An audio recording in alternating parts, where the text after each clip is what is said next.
I was grabbing my purse to go to the notary's office with my daughter-in-law. She said it was to update my papers. Then my lawyer texted me, "Call me now. Do not go to that meeting." What he showed me about her plan changed everything. I am glad to have you here. Follow my story until the end and comment the city you are watching from so I can see how far my story has reached. I was standing in front of my bedroom mirror, smoothing down my best blue blouse, when the text came through.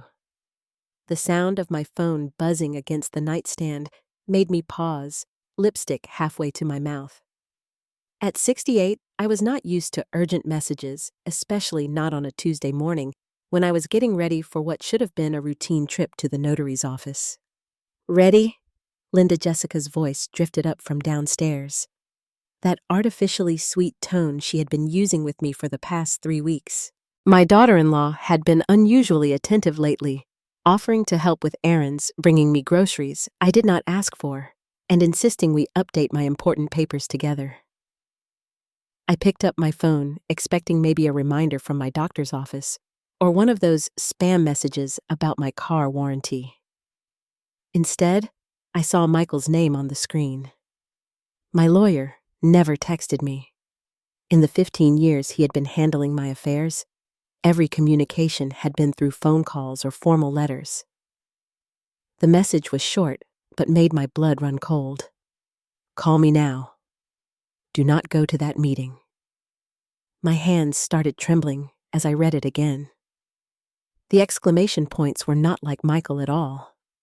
He was methodical, careful with his words. Something was very wrong. "Linda, we really should leave soon if we want to make our 11 appointment." Jessica called again, her voice carrying that edge of impatience she tried so hard to hide around Brian. I sat down heavily on my bed, clutching the phone. The past few weeks replayed in my mind like a movie I had seen but had not really paid attention to. Jessica suggesting I consolidate my accounts. Her offering to help organize my filing cabinet. The way she had redirected conversations whenever I asked specific questions about these updates we were supposedly making. My son Brian had been distant lately too, avoiding eye contact during our weekly dinners. When I had asked about work or their plans for the holidays, he had given me short answers and changed the subject. I had chalked it up to stress from his job at the construction company, but now I wondered if there was more to it. I dialed Michael's number with shaking fingers.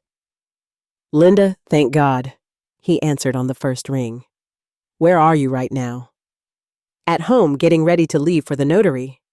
"Michael, what is going on? You are scaring me." There was a pause, and I could hear papers rustling in the background. "I need you to stay exactly where you are. Do not sign anything. Do not go anywhere with Jessica. Can you get her to leave?" My heart was pounding now. "I do not understand. She said we were just updating some routine paperwork, making sure my will and power of attorney were current." "Linda, listen to me very carefully. The documents she is planning to have you sign today would give her complete control over your house, your bank accounts, everything. She has been planning this for months." The room felt like it was spinning. I gripped the edge of my mattress, trying to steady myself. That cannot be right. She is my daughter-in-law. We may not always see eye to eye, but she would not. I have copies of the documents, Linda. She had them drawn up by a different lawyer 3 weeks ago. I only found out because the notary called me when he saw my name listed as your current attorney. He wanted to confirm the changes. Downstairs, I heard Jessica's heels clicking impatiently across the hardwood floor. "Linda, is everything okay up there?" I covered the phone's mouthpiece. "Just a minute, dear. I am looking for my reading glasses." Michael's voice came through urgently when I put the phone back to my ear. "You need to get her out of there so we can talk properly. Tell her you are not feeling well anything. But do not let on that you know what she is planning." My mind was reeling. 3 months ago, Jessica had been distant and cold, barely speaking to me except when absolutely necessary. Then suddenly, she had become helpful, concerned about my future security, and making sure everything was in order. I had been so grateful for what seemed like an improvement in our relationship that I had not questioned her motives. "What about Brian?" I whispered into the phone. "Does he know?" The silence that followed was answer enough. "Linda, I am coming over. Can you stall for about 20 minutes?" I took a deep breath, trying to calm my racing heart. "Yes, I think so. And Linda, do not trust anyone right now. Not until we figure out exactly how deep this goes." I hung up and sat in the silence of my bedroom, looking around at the space I had shared with my late husband Henry for 39 years, the framed photos of our wedding, of Brian's graduation, of family holidays that seemed so much simpler in hindsight. Had I been naive to think that family meant something, that the people closest to you would protect you, not prey on you? Jessica's voice came again, sharper now. "Linda, we are going to be late." I forced myself to stand up and walk to the top of the stairs. She was standing in the foyer, car keys in one hand, her purse slung over her shoulder. She looked perfect as always, her blonde hair styled in that expensive cut, wearing the designer dress I had helped pay for when Brian's hours got cut last winter. "I am sorry, Jessica, but I am not feeling very well. Could we possibly reschedule for later this week?" Her expression flickered for just a moment, and I caught something in her eyes I had never seen before. Calculation. Cold calculation. "Oh, that is unfortunate," she said, but her voice lacked any real concern. "It is just that I had to move several things around to make time for this appointment today. Are you sure it is not just nerves? These kinds of legal matters can feel overwhelming." The way she said overwhelming made my skin crawl, as if I were some confused old woman who needed to be managed. "I am quite sure," I said, trying to keep my voice steady. "Perhaps we could meet Thursday instead." She stood there for a long moment, and I could practically see her mind working, calculating her next move. Finally, she forced a smile. "Of course I will call and reschedule. You rest up and I will check on you later." After she left, I double-locked the front door and went to the kitchen to make tea with hands that would not stop shaking. Through the window, I watched her car disappear down the street. And for the first time in months, I felt afraid in my own home. 20 minutes later, Michael's familiar gray sedan pulled into my driveway, and I had never been so relieved to see anyone in my life. Michael sat across from me at my kitchen table, a manila folder spread open between us. His usually neat gray hair looked disheveled, as if he had been running his hands through it. In all the years I had known him, I had never seen him look this shaken. "I am going to show you something. Linda and I need you to prepare yourself. What Jessica was planning to have you sign today." He pulled out a stack of papers. "These are not routine updates. This is a complete transfer of ownership of your house to her name." My teacup rattled against the saucer as I set it down. "That is impossible. Why would I sign my house over to her? According to these documents, you are doing it because you are no longer mentally competent to manage your own affairs." He pointed to a section highlighted in yellow. "She is claiming you have been showing signs of dementia and that she needs to protect your assets." The words hit me like a physical blow. "Dementia. That is ridiculous. I am as sharp as I have ever been." "I know that, Linda. But look at this." He showed me another document. "She has 3 witnesses lined up to testify to your supposed mental decline. Neighbors who would swear they have noticed you being confused, forgetful." I scanned the names, recognizing Mrs. Patterson from next door and Tom Bradley from down the street. People I had considered friends, people I had brought casseroles to when they were sick, who I had helped when they needed someone to watch their pets. They agreed to lie about me. Michael's expression was grim. For $500 each. According to the payment receipts I found, my hands were shaking again. I clasped them together in my lap, trying to process what I was hearing. But even if she got the house, surely there are legal protections. I mean, where would I live? The look Michael gave me made my stomach drop. He pulled out another set of papers. Maple Grove Senior Care. She has already put down a deposit and filled out the admission paperwork. You were supposed to be moved there by the end of the month. I felt the color drain from my face. Maple Grove Senior Care. I had visited a friend there once, and the smell of disinfectant and despair had haunted me for weeks. Rows of elderly people parked in wheelchairs along sterile hallways, staring at television screens that no one was really watching. She cannot just put me somewhere against my will.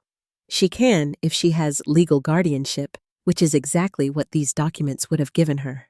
Michael leaned forward, his voice gentle but urgent.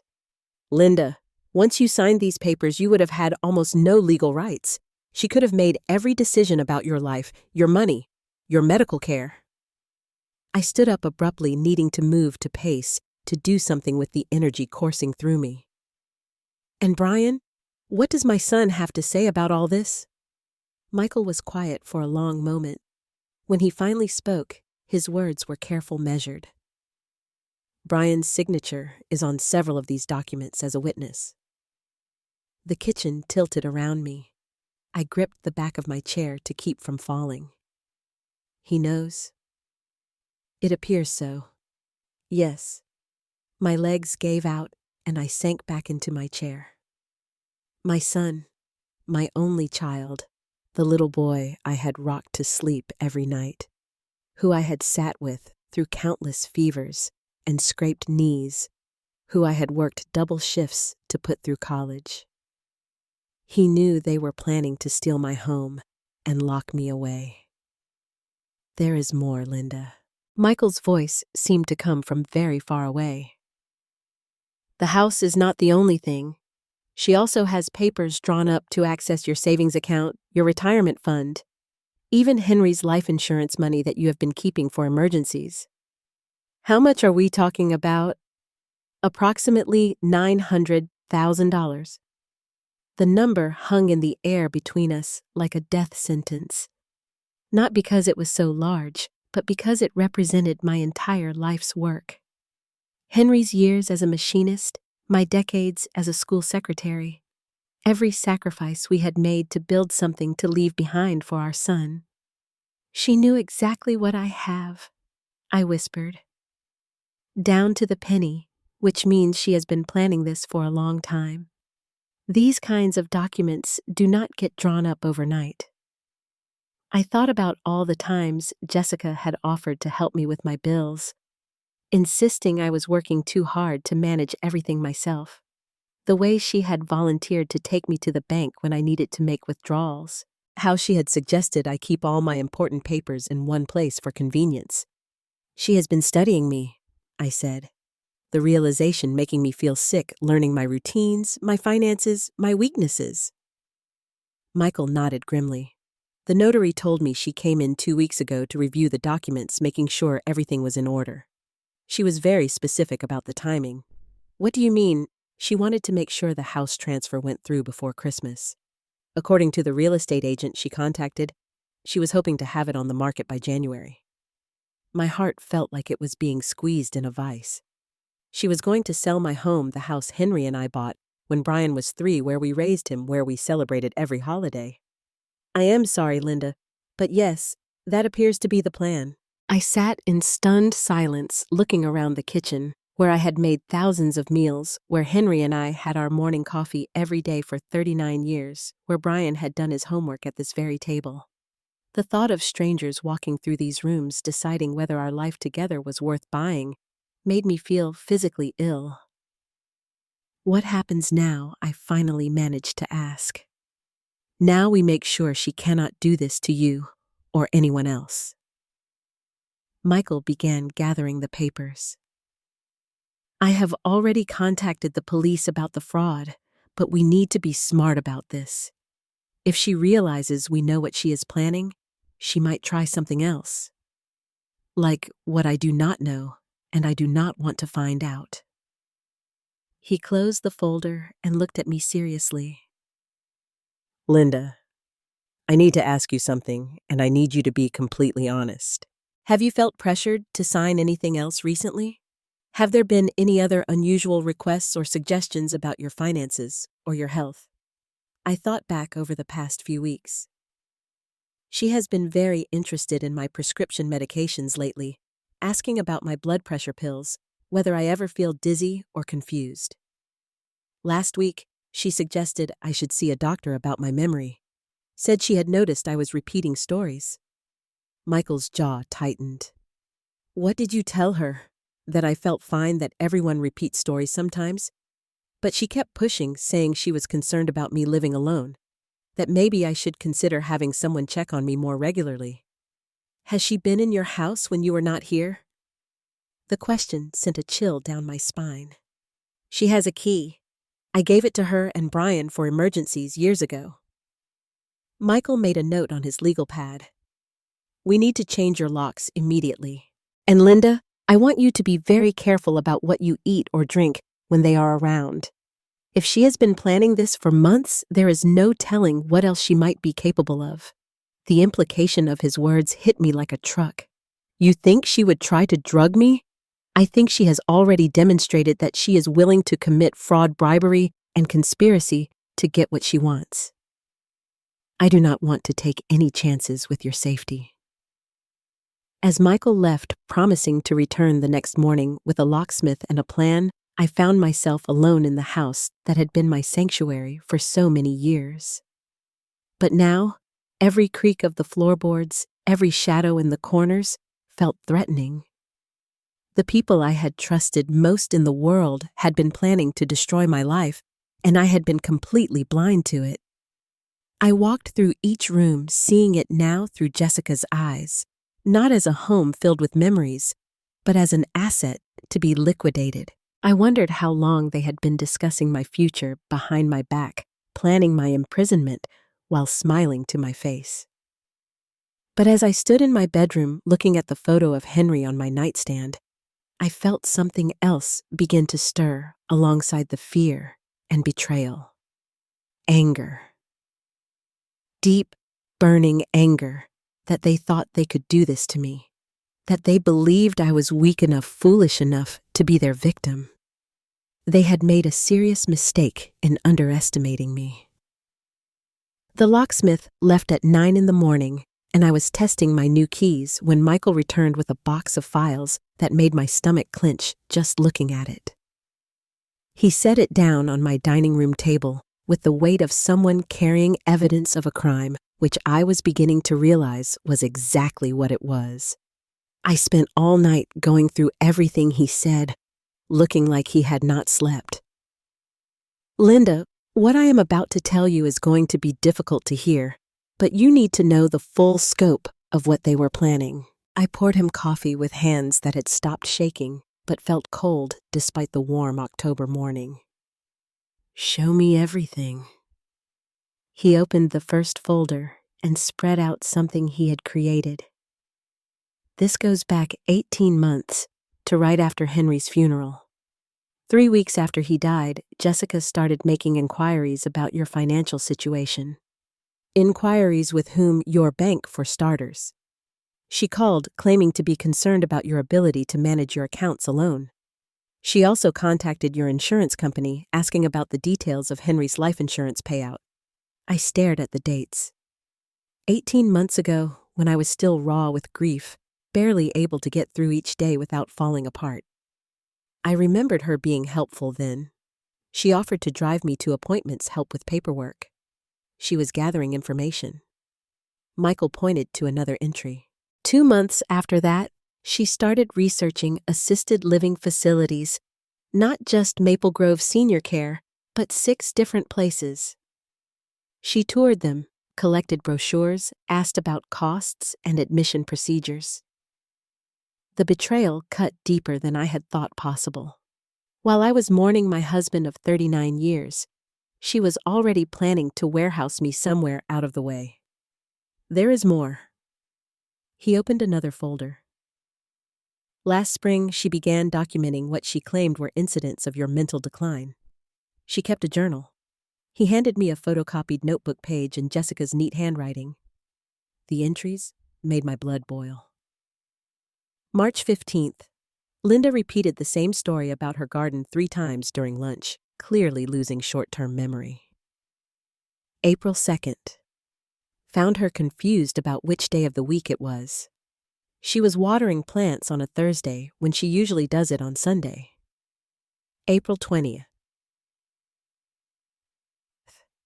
She could not remember where she put her car keys and accused me of moving them. Increasing paranoia typical of early dementia. I looked up at Michael Fury, building in my chest. These are lies, complete fabrications. I know, but they are convincing lies. She documented dozens of these supposed incidents, building a case that you were becoming incompetent. And Brian believed this. Michael's expression grew even more grim. That is where it gets complicated. He pulled out another set of documents. Your son signed an affidavit stating that he had witnessed your mental decline and supported the decision to place you in supervised care. The paper felt like it was burning my fingers. There was Brian's signature, bold and familiar, on a legal document that declared me mentally unfit. My own son swearing under oath that his mother had lost her mind. When did he sign this? 6 weeks ago. 6 weeks. I set the paper down carefully, afraid I might tear it in half. We had dinner together 4 weeks ago. He sat right here in this kitchen and asked me how I was feeling. I told him I was doing well staying active. He hugged me goodbye and said he was proud of how strong I was being. There is something else you need to see. Michael hesitated, his hand hovering over another folder. This might be the hardest part. He opened it to reveal printouts of text messages between Jessica and Brian. My lawyer had somehow obtained them through his investigation, though I did not ask how. The first few were innocent enough. Discussions about scheduling and logistics. But as I read further, the true nature of their plan became clear. Jessica, the lawyer, says we need more witnesses to the confusion episodes. Can you talk to the Patterson woman again? Brian? She is still nervous about lying under oath. Wants more money. Jessica, fine. Whatever it takes. Once we get the house, we will have plenty. Brian. What if Mom fights this? She is not as helpless as she seems, Jessica. She will not have any choice. By the time she realizes what is happening, it will be too late. The papers will be signed. Brian, and if she tries to contest it, Jessica. She will be in Maple Grove senior care. Who is going to believe a confused old woman in a nursing home I had to stop reading? The casual cruelty in their words, the way they discussed my fate like I was already dead, made me feel physically sick. But it was Brian's responses that destroyed me. Not once did he express doubt about what they were doing. Not once did he defend me or suggest they reconsider. There is more, Michael said quietly. They were planning to expedite the process. What do you mean? Maple Grove Senior Care has a special unit for patients with severe dementia. Patients who are heavily medicated, who cannot advocate for themselves. Jessica had already spoken to a doctor there about having you evaluated for immediate placement in that unit. The room was spinning again. They were going to drug me into compliance. It appears so. The doctor she spoke with has a reputation for aggressive treatment of elderly patients with dementia. Once you were under his care with Jessica as your legal guardian, she could have authorized any treatment she wanted. I stood up and walked to the window, looking out at the garden Henry and I had planted together. The rose bushes we had chosen for our 10th anniversary were still blooming defiant against the coming winter. Everything outside looked normal, peaceful, while inside, my world was crumbling. How long would I have lasted in a place like that? Michael was quiet for a long moment. I do not think they were planning for you to last very long at all. The implication hung in the air between us. They were not just stealing my money and my home. They were planning to make me disappear entirely. There is one more thing. Michael's voice was barely above a whisper. I did some research on Maple Grove Senior Care's special dementia unit. In the past 2 years, they have had an unusually high number of deaths among recently admitted patients. Patients whose families had similar stories about sudden mental decline. My legs felt weak. I gripped the windowsill, staring out at my garden without really seeing it. You think this is not the first time I think Jessica has done this before, or at least tried to. I am still investigating, but there are some concerning patterns. I turned back to face him. What kind of patterns? 3 elderly people in this county have died in the past year under similar circumstances. All of them were placed in nursing homes by younger relatives who claimed they were no longer competent. All of them died within months of being institutionalized. And all of them left substantial inheritances to the relatives who had them committed. The horror of what he was suggesting washed over me. My God, I cannot prove anything yet, but I think your daughter-in-law might be very good at this particular kind of theft, and I think your son has been helping her. I sank back into my chair, overwhelmed by the scope of their betrayal. This was not just about greed or convenience. This was about systematically destroying me, erasing me from my own life, and possibly worse. What do we do now? Michael closed the folders and looked at me with determination I had not seen from him before. Now we turn the tables. They think they are dealing with a confused old woman who will not be able to fight back. They are about to learn how wrong they are. What did you have in mind? We are going to give them exactly what they think they want. We are going to let them believe their plan is working. His eyes were cold, calculating. And then we are going to destroy them with their own evidence. For the first time in days, I felt something other than fear and betrayal. I felt the stirring of hope and something even more powerful, the desire for justice. Tell me what we need to do. First, we are going to let them think they have won. You are going to call Jessica and reschedule that appointment for tomorrow. You are going to act confused, maybe a little frightened about managing things on your own. Make her believe you are ready to sign those papers. And then we spring our trap. But Linda, you need to understand something. Once we do this, there is no going back. Your relationship with Brian, whatever was left of it, will be over forever. I looked around my kitchen one more time at the life I had built with Henry, at the memories these walls held. Then I thought about spending my remaining years drugged and forgotten in some terrible facility while my son and his wife enjoyed the fruits of my life's work. My relationship with Brian ended the moment he signed that affidavit. I said, now let us make them pay for what they have done.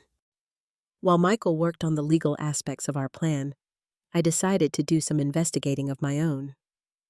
The woman who had been plotting to destroy my life had been in my house countless times, had access to my personal information, and apparently had experience with this kind of scheme. There had to be evidence somewhere, and I was going to find it. The next morning, I called Jessica and put on the performance of my life. "Hello, dear," I said, making my voice sound tired and confused. "I have been thinking about what you said yesterday about updating my papers. Maybe you are right. Maybe I do need help managing things." The change in her tone was immediate and unmistakable. Where yesterday she had been frustrated by my reluctance, now she was syrupy sweet and eager. "Oh, Linda, I am so glad you are feeling better about this. I know it seems overwhelming, but it is really for the best. I just feel so scattered lately." I continued, hating every word, but knowing it was necessary. Sometimes I cannot remember if I have paid bills or taken my medication. Maybe I should have someone looking out for me. "That is exactly why we need to get these legal protections in place," she said. "I have rescheduled our appointment for this afternoon. Is 2:00 all right?" "That would be fine. But Jessica, could you come a little early?" I have been trying to organize some papers, and I am getting confused about what is important. Of course, I will be there at noon. We can go through everything together.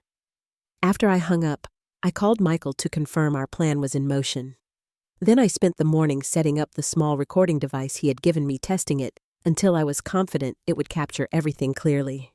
Jessica arrived precisely at noon, carrying a leather briefcase and wearing an expression of barely contained excitement. She hugged me at the door, and I had to resist the urge to pull away from her touch. "How are you feeling today?" she asked, studying my face like she was looking for signs of weakness. "A little overwhelmed," I admitted. "I have been trying to sort through Henry's papers, but it is all so confusing. Insurance forms, bank statements, investment accounts. I do not know how he kept track of it all." Her eyes lit up. "That is exactly why we need to simplify things. Once I have power of attorney, you will not have to worry about any of this anymore." She set her briefcase on the kitchen table and opened it with the efficiency of someone who had done this many times before.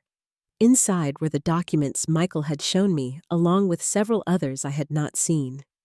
"Now I know this seems like a lot of paperwork," she said, spreading them out. "But each one is important for protecting your interests." As she explained each document, I noticed how she glossed over the actual legal language, focusing instead on vague reassurances about security and peace of mind. She was good at this, I had to admit. If I had not known what these papers really meant, I might have believed her caring act. "This one gives me the authority to handle your banking," she said, pointing to a power of attorney form. "So, if you are ever feeling too tired or confused to deal with bills, I can take care of everything. That is very thoughtful of you." "And this one," she continued, indicating another document, transfers ownership of the house to me temporarily, just for legal protection purposes. Sometimes older people become targets for scammers, and this way your home would be safe temporarily." "Well, yes. I mean, you would still live here as long as you are able. But if you ever need more specialized care, we would have the flexibility to make the best decisions for your future." The casual way she lied was breathtaking. I nodded along, asking innocent questions while the recording device captured every word of her deception. "What about Brian?" I asked. "Shouldn't he be involved in these decisions?" "Oh, he absolutely agrees with everything we are doing," she said quickly. "In fact, he is the one who suggested we move forward as soon as possible.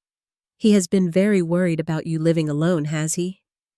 He did not want to upset you by saying anything directly, but he has noticed some changes. Little things like repeating stories or seeming confused about dates. He loves you so much, Linda. We both do. That is why we want to make sure you are protected." I had to bite my tongue to keep from confronting her lies right then. Instead, I played my role. I suppose I have been a bit forgetful lately. Yesterday, I could not remember if I had locked the front door. "See, that is exactly the kind of thing we are concerned about." She pulled out another form. "This is just a medical power of attorney, so if you ever need medical care and cannot communicate your wishes clearly, I can make sure you get the best treatment." "What kind of treatment?" "Oh, just standard care. If you were ever hospitalized or needed medication adjustments, sometimes, as we age, our judgment about medical decisions can become impaired." She was setting up the justification for having me drugged and declared incompetent. I nodded as if I found this reasonable, all while my anger burned hotter. "There is just one more form," she said, pulling out the last document. "This is for emergency situations, in case you ever need immediate placement in a care facility. Care facility, just as a precaution. If you ever had a fall or a medical emergency and could not live independently for a while, this would allow me to get you into a good place quickly without waiting for court approvals. Have you looked into places like that?" I have done some research. Yes, there are some lovely facilities that specialize in caring for people with memory issues. Very peaceful, very safe. The way she described Maple Grove Senior Care as lovely and peaceful made my skin crawl, especially knowing what Michael had told me about their special dementia unit. Well, I said, picking up a pen and making my hand shake slightly. I suppose if you and Brian think this is best. We absolutely do. She leaned forward eagerly. And Linda, once these are signed, you will not have to worry about anything anymore. I will handle all the stressful details so you can just focus on enjoying your life. As I pretended to read through the documents, making occasional confused sounds, she checked her watch several times. She was anxious to get to the notary to make this official before I could change my mind, or anyone could interfere. I think I understand most of this, I said finally. But there is one thing that is bothering me. Her smile tightened almost imperceptibly. What is that? Well, if something happened to you, what would happen to me? I mean, if you had these powers, and then you could not use them for some reason. Nothing is going to happen to me, Linda. But theoretically, who would take care of things? Then she was quiet for a moment, and I could see her calculating how much to tell me. There are provisions for that. Brian would step in, of course, and if something happened to both of you, that is very unlikely, but if it did, her mask slipped just a little. Then the state would probably appoint a guardian. But really, Linda, you are worrying about things that are not going to happen. The state. If their plan had worked, if I had been declared incompetent and they had both died, somehow I would have been completely at the mercy of strangers. No family, no advocates, no one who cared whether I lived or died. You are right, I said. I am probably overthinking this. Shall we head to the notary then? It is almost 1:30. I stood up and reached for my purse, then paused, as if remembering something. Oh, I almost forgot. My neighbor, Mrs. Chen, asked me to water her plants while she is visiting her daughter. Could we possibly stop by there on our way? It would just take a minute. Jessica's jaw clenched with barely concealed frustration. I suppose we could, but we really should not be late. It will just take a second, I promise. What Jessica did not know was that Mrs. Chen was in on our plan. Michael had contacted her and explained the situation, and she had agreed to help. When we knocked on her door, she was waiting with a pot of coffee and a story about feeling dizzy and needing someone to sit with her for a few minutes.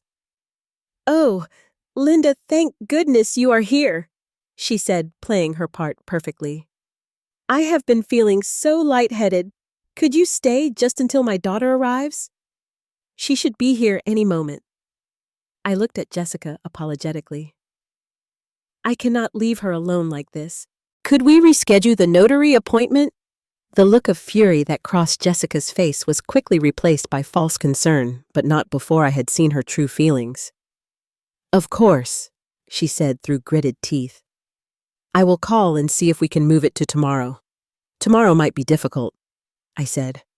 Brian mentioned wanting to stop by tomorrow evening, and I would hate for him to worry if he saw all these legal papers spread out. Maybe we should wait until next week. Next week. She could not hide her alarm. Linda, these things really should not wait. What if something happened in the meantime? What could happen in a few days? Well, anything. An accident, a medical emergency. These protections need to be in place as soon as possible. Her desperation was showing, and I realized that their timeline was more urgent than I had understood. They needed this done immediately, which meant they might be planning something else, something that would make waiting dangerous for them. All right, I said finally. Let me see what I can do. Maybe I can ask Brian to come by later in the week instead. Relief flooded her face. That would be perfect. I will reschedule for tomorrow afternoon. As we walked back to my house, I felt a cold certainty settling over me. They were not just planning to steal my money and lock me away. They were planning to do it very soon, and I had the distinct feeling that once those papers were signed, my time would be running out faster than I had imagined. That evening, I called Michael and told him about Jessica's urgency, about her barely controlled desperation to get those documents signed. She is scared of something, I told him. or they are working on a deadline we do not know about. I think you are right, he said. Which means we need to be ready to act tomorrow. Are you prepared for this? Linda, I thought about Henry, about the life we had built together, about the son I had raised and lost. I am ready. Good, because tomorrow we end this. The notary's office was exactly what I had expected. Sterile, efficient, and perfect for conducting the kind of business that changes lives forever. Michael had arranged for us to use a different notary than the one Jessica had originally contacted. Someone who was aware of our situation and prepared to help us execute our plan. I sat in the waiting room with Jessica, my hands folded in my lap to hide their trembling. Not from fear this time, but from anticipation. After days of playing the confused, helpless victim, I was finally going to show her exactly who she was dealing with. Are you feeling all right? Jessica asked, studying my face with what might have passed for concern if I did not know better. Just nervous, I said. This is all so overwhelming. I keep thinking about Henry and what he would want me to do. Henry would want you to be safe and taken care of, she said firmly. He would want to know that people who love you are looking out for your best interests. The ease with which she invoked my dead husband's name to justify her theft was breathtaking. I nodded meekly, continuing to play my part. Mrs. Holloway, the notary, Mr. Stevens appeared in the doorway. We are ready for you now. We followed him into a small conference room where Michael was already waiting along with 2 other people I did not recognize. Jessica's step faltered when she saw them. I thought this was just a simple notarization, she said, her voice tight. It is, Mr. Stevens said calmly, but given the nature and scope of these documents, I am required to have witnesses present to ensure everything is properly executed. Hi. One of the witnesses was Detective Morrison from the County Sheriff's Department, though Jessica did not know that yet. The other was a social worker who specialized in elder abuse cases. Michael had arranged for them to be here as part of our plan. Please have a seat, Mr. Stevens said, indicating chairs around a small conference table. Jessica placed her briefcase on the table and began removing the familiar documents. As she spread them out, I watched her face. She was nervous now, thrown off by the unexpected witnesses, but still confident in her ultimate victory. Now then, Mr. Stevens said, adjusting his glasses. Before we proceed, I need to ask Mrs. Holloway a few questions to establish her competency and understanding of these documents. Of course, Jessica said quickly. Though I should mention that Linda has been having some memory issues lately. Nothing serious, but she might need some help understanding the more complex legal language. I see. And you are? I am her daughter-in-law, Jessica. I have been helping her manage her affairs since her husband passed away. Mr. Stevens made a note. Mrs. Holloway, are you here of your own free will today? I looked at Jessica, then back at him. Yes, I believe so. Jessica says these papers are important for my protection. Do you understand what each of these documents will do once signed? Well, I hesitated, glancing again at Jessica. She has explained them to me, but some of it is confusing. Something about banking and the house and medical decisions if I get sick. Jessica leaned forward. The documents are fairly standard estate planning tools. Power of attorney medical directives, that sort of thing. I have gone over everything with her several times. I see. Mr. Stevens picked up the first document. Mrs. Holloway, this paper would give Mrs. Jessica complete control over your bank accounts, your home, and all your financial assets. Do you understand that? Complete control? I asked, sounding surprised. Jessica, I thought you said this was just for emergencies. It is, she said quickly, shooting a sharp look at Mr. Stevens. But it has to be written broadly to cover all potential situations. And this document, Mr. Stevens continued, holding up another paper, would transfer ownership of your house directly to Mrs. Jessica. You would no longer own your home. Do you understand that? The color drained from Jessica's face. That is not, you are mischaracterizing the legal language. I am reading directly from the document, Mr. Stevens said calmly. Mrs. Holloway, are you prepared to give up ownership of your home? I do not think I understand, I said, looking genuinely confused now. Jessica, you said I would still live there. You would as long as it is safe for you. But legally, yes.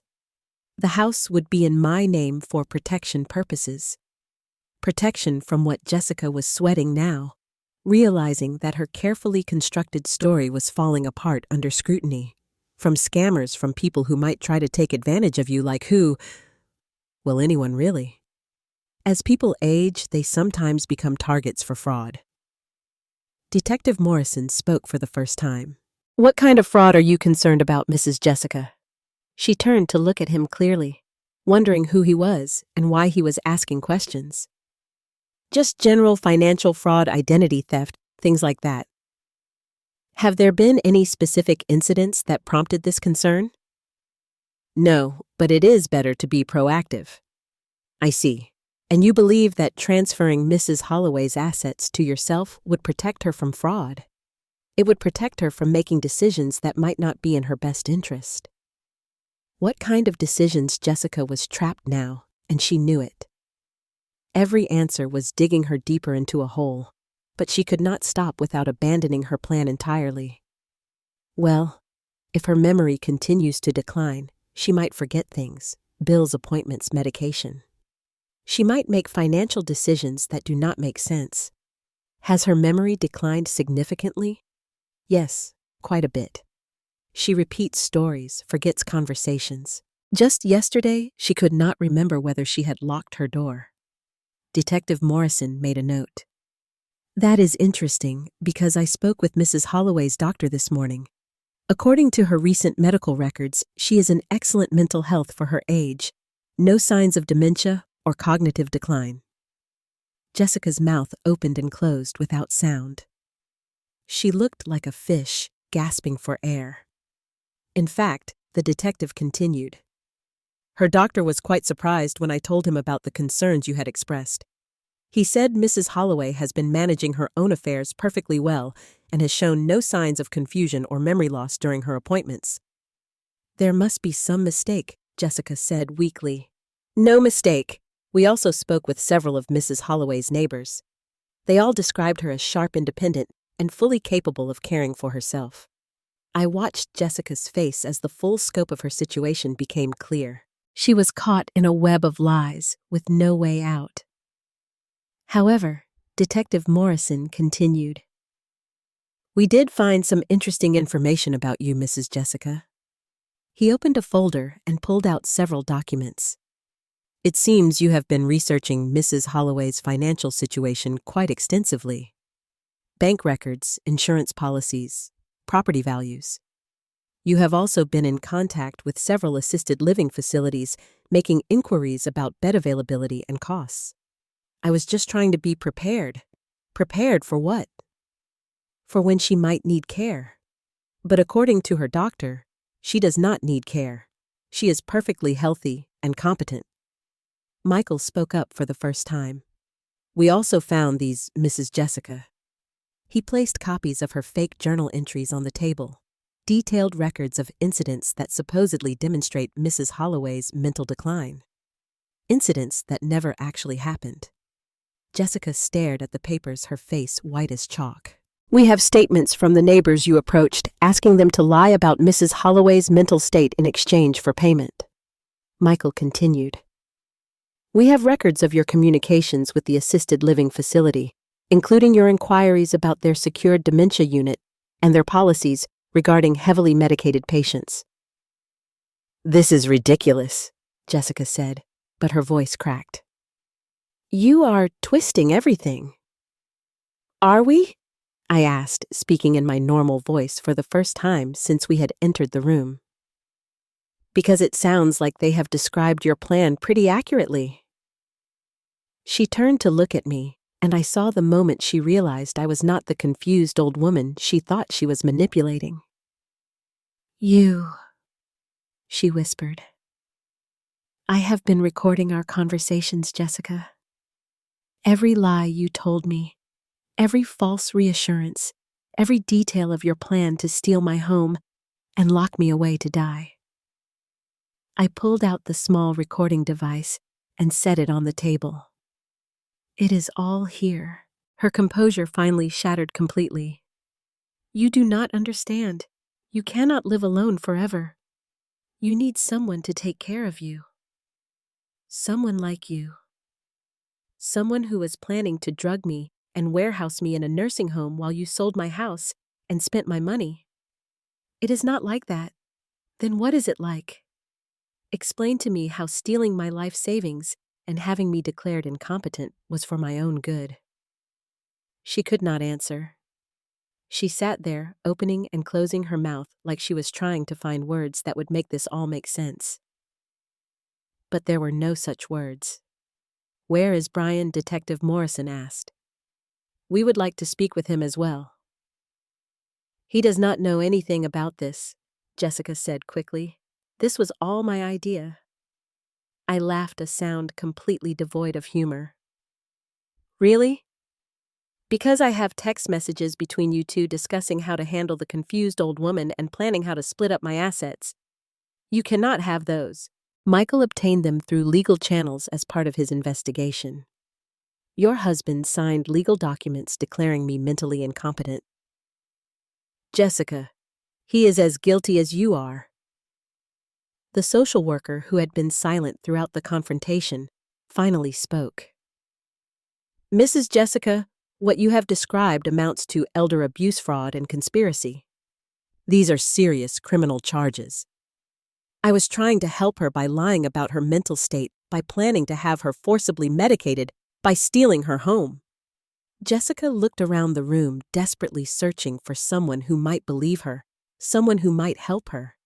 She found only cold, judgmental faces. "What happens now?" she asked in a small voice. Detective Morrison stood up. "Now you are going to come with me. We have quite a few questions for you, and we will be picking up your husband shortly." As they led Jessica away in handcuffs, she turned back to look at me one last time. "You will regret this," she said. "When you are alone and sick and have no one to take care of you, you will wish you had let us help." I met her gaze steadily.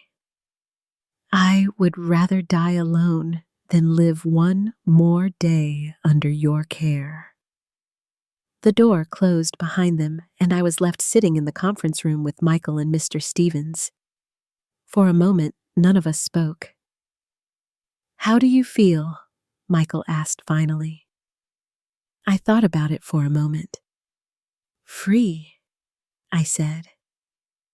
"For the first time in months, I feel free." 7 months later, I stood in my kitchen making coffee and watching the sunrise paint my garden in shades of gold and pink. The roses Henry and I had planted were blooming again, more beautiful than ever. It was funny how much brighter everything looked when you were not living under the shadow of someone else's lies. The legal proceedings had moved faster than I had expected. Jessica was sentenced to 5 years in prison for elder abuse and fraud, while Brian received 3 years probation and community service. The judge had been particularly harsh with Jessica after Michael presented evidence of 2 other elderly victims she had targeted in similar schemes. My case was not an isolated incident of greed. It was part of a pattern of predatory behavior.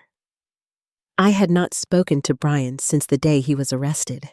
He had tried calling several times from jail, leaving voicemails that started with anger and evolved into increasingly desperate pleas for forgiveness. I deleted each one without listening to the end. Some betrayals were too deep to forgive, and a mother watching her son sign papers declaring her mentally incompetent fell into that category. Michael had helped me establish a new will and estate plan, one that would ensure my assets went to charities I believed in, rather than to family members who had proven they could not be trusted. The local women's shelter would receive the bulk of my savings, along with a foundation that helped elderly people navigate legal challenges. My house would eventually become a transitional home for women escaping domestic violence situations. The irony was not lost on me that I had escaped my own form of domestic abuse, and now wanted to help others do the same. My phone rang, interrupting my morning contemplation. I glanced at the caller ID and smiled. "Good morning, Mrs. Chen." "Linda, dear, I hope I am not calling too early. I wanted to remind you about our book club meeting tonight. Sarah is making those wonderful scones you like." Over the past 7 months, I had grown closer to my neighbors than I had ever been before. Mrs. Chen, who had helped me escape Jessica's trap that crucial afternoon, had become a true friend. We had started a small book club with 3 other women from the neighborhood, and our weekly meetings had become the highlight of my week. "I will be there," I told her.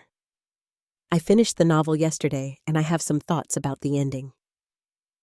"Excellent. Oh, and Linda, my granddaughter, is visiting this weekend. She is starting nursing school in the fall, and I thought perhaps I could tell her about my experience with my lawyer. She is very interested in learning about elder rights.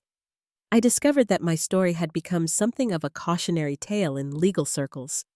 Michael had written an article about the case for a professional journal, and I had been invited to speak at several conferences about recognizing and preventing elder abuse.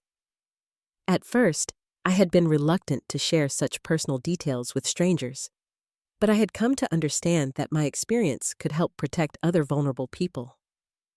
I would be happy to talk with her. After we hung up, I walked through my house, seeing it with fresh eyes. Without the constant stress of wondering what Jessica and Brian were planning, I had been able to enjoy my home again. I had redecorated Henry's study, turning it into a cozy reading room with floor-to-ceiling bookshelves and a comfortable armchair by the window. I had started painting again, something I had not done since college, and my small watercolors now hung throughout the house. The doorbell rang, and I opened it to find a young woman with kind eyes and a nervous smile. "Mrs. Holloway."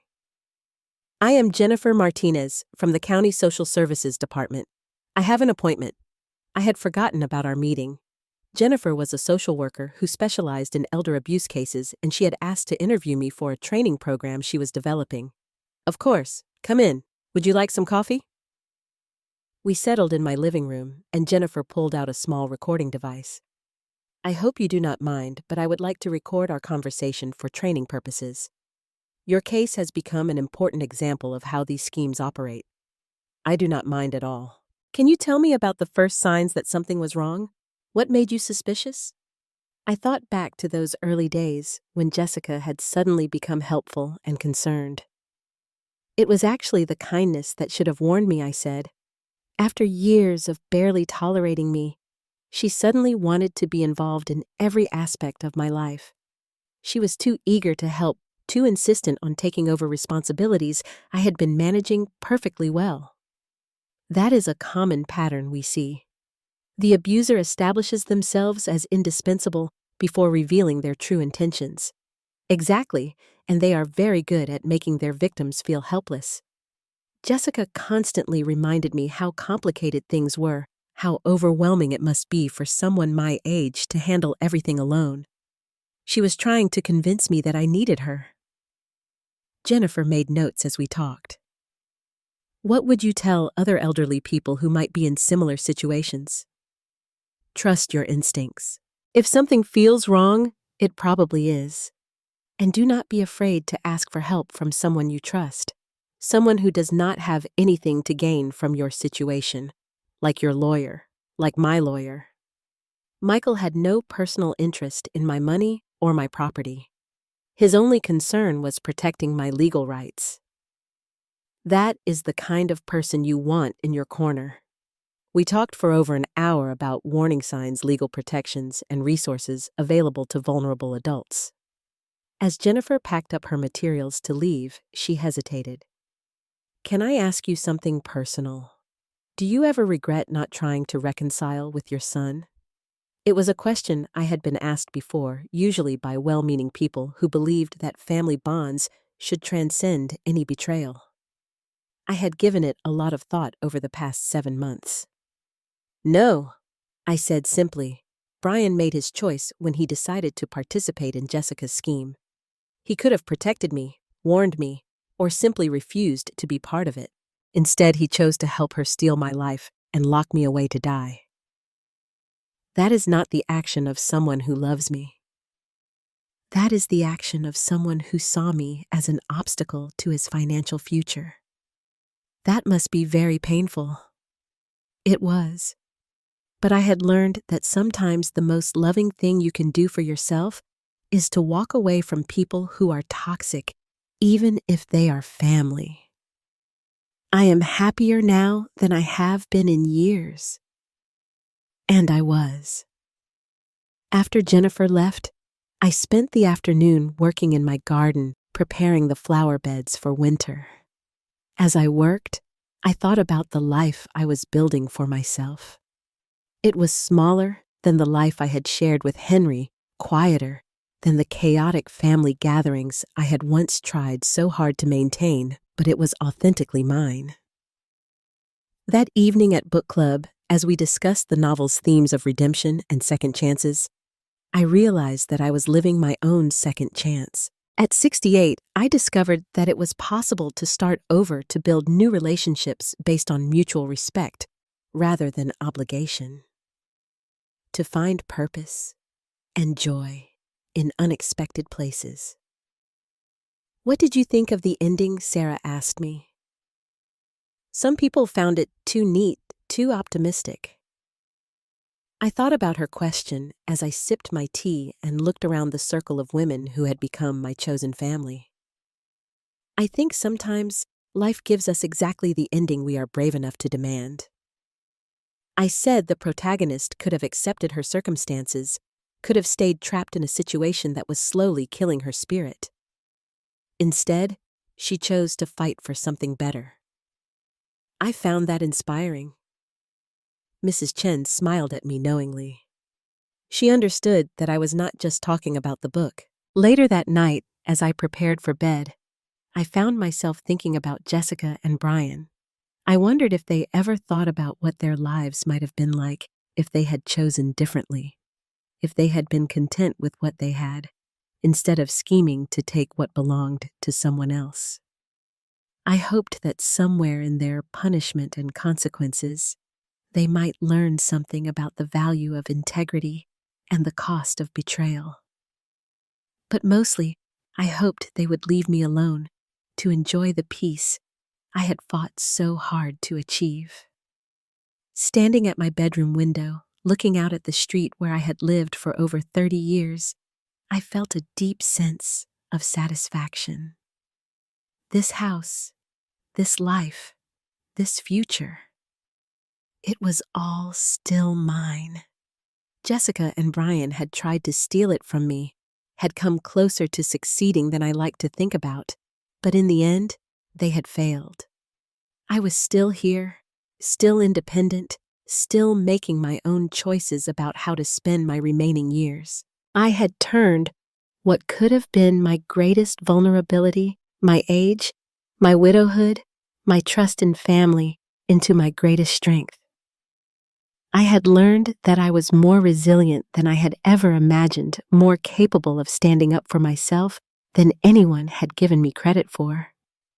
As I turned off the lights and settled into bed, I smiled at the thought of tomorrow. Mrs. Chen and I were planning to visit the farmer's market, and then I had a painting class in the afternoon. Simple pleasures freely chosen in a life that belonged entirely to me.